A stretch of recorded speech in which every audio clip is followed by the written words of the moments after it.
Greetings, schools, and welcome back to another talk about horror television. Tonight we have a terrifying episode of Night Visions to cover, titled Bitter Harvest. Whoa, this episode is something, so sit back and prepare for a crazy ride.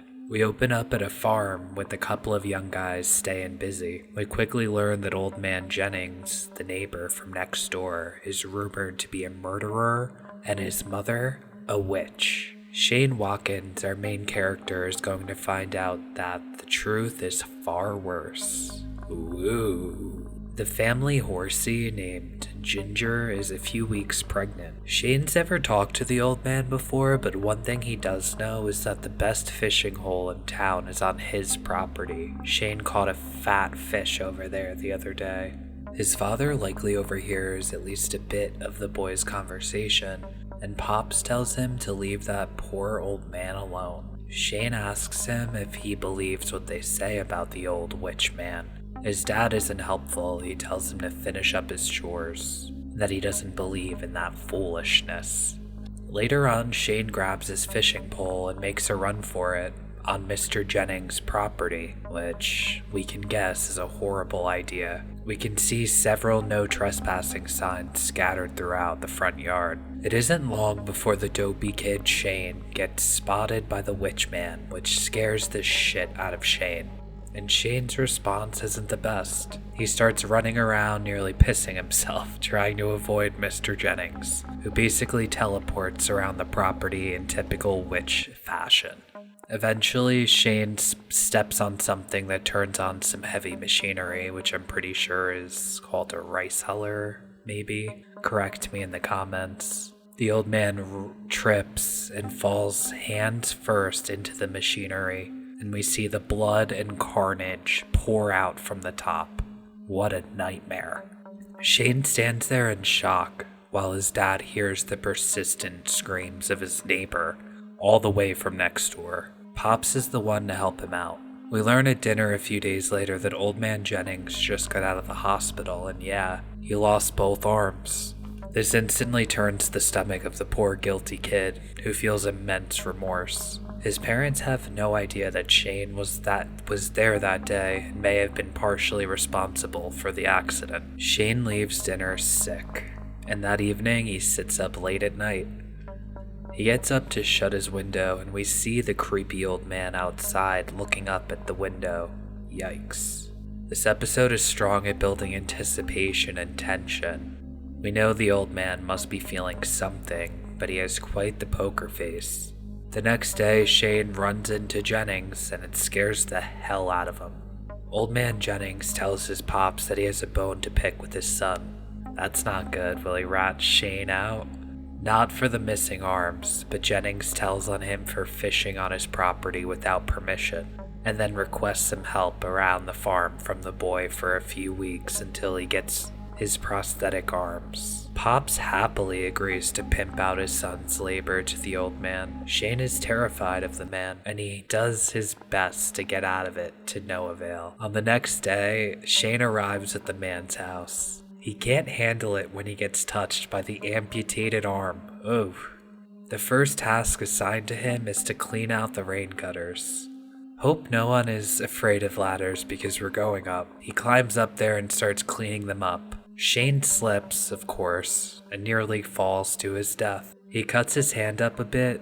It looks pretty gnarly. He throws on some work gloves, and we're on to the next task, which is to hack up firewood. Mr. Jennings makes it a point to tell us that he used to love chopping up firewood. Okay, dude. He never got a chainsaw because he would miss hacking away with an axe.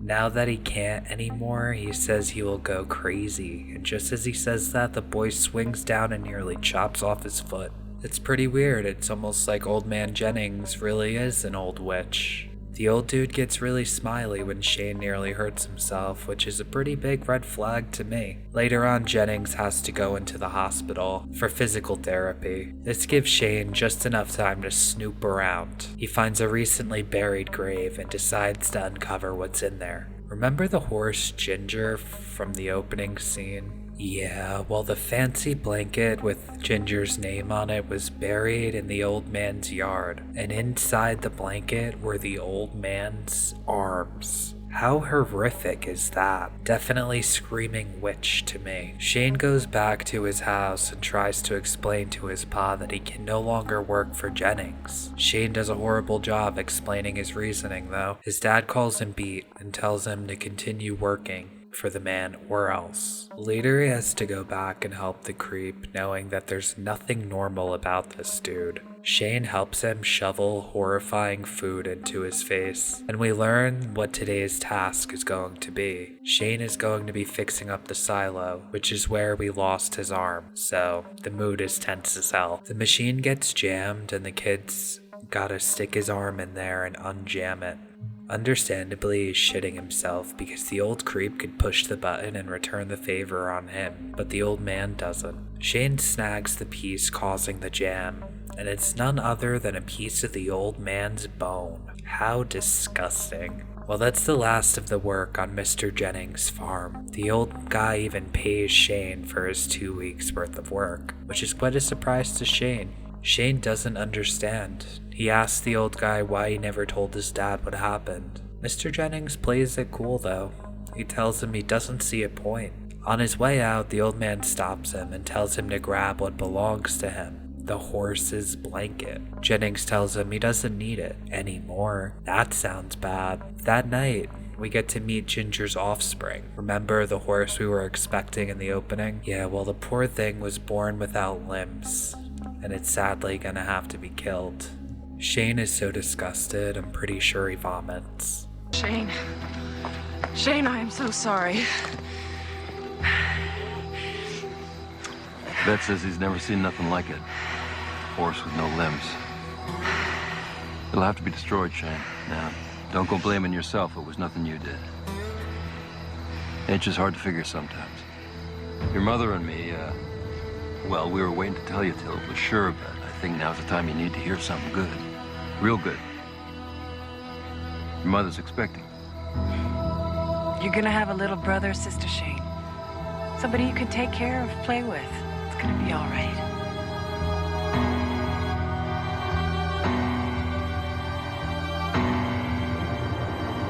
It's pretty messed up. The child's gonna be born limbless as well. Shane will have a lot of work on his hands. This episode is really something.